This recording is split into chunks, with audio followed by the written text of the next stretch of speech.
புதுச்சேரியில் சிபிஎஸ்சியாக மாறியுள்ளது. அதாவது யூனியன் பிரதேசமான புதுச்சேரியில் வந்து 4 பிராந்தியங்கள் 10, 12ஆம் வகுப்பு தவிர்த்து அனைத்து வகுப்புகளும் வந்து 2023, 24ஆம் ஆண்டு வந்து கல்வி வாரியமாக மாறியிருந்தது.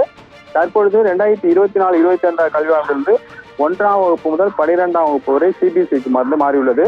இதையடுத்து பாத்தீங்கன்னா 2024, 25ஆம் கல்வியாண்டிற்கான ஏப்ரல் 1ஆம் தேதி இன்று முதல் வந்து சிபிஎஸ்சி கல்வி வாரியத்தின் கீழ் இயங்குது. அதற்காக 1ஆம் வகுப்பு முதல் 12ஆம் வகுப்பு முதல் இன்று வந்து அதற்கான புத்தகங்கள் வந்து வழங்கப்பட்டது.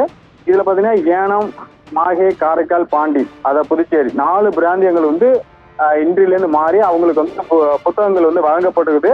அந்த மாணவர்கள் வந்து இனிப்புகள் வழங்கி ஆசிரியர்கள் வந்து வரவேற்றாங்க. இந்த நடைமுறையானது என்னன்னு பாத்தீங்கன்னா இன்று முதல் 30ஆம் தேதி வரைக்கும் பள்ளி வந்து இயங்கும். அதாவது இந்த கல்வி 2024, 25ஆம் ஆண்டு கல்வியாண்டு வந்து இன்றிலிருந்து 30ஆம் தேதி வந்து இன்று துவங்குது. முதல் நாள் வந்து இன்னைக்கு துவங்குறாங்க. 30ஆம் தேதி வந்து இறங்கும். அதனால 1ஆம் தேதி முதல் வந்து அவங்களுக்கு 1 மாத காலம் வந்து விடுமுறை அளிக்கப்படுகிறது. ஆனால் தமிழகத்தை பின்பற்றி எந்த விதமான விடுமுறை எதுவுமே இருக்காது.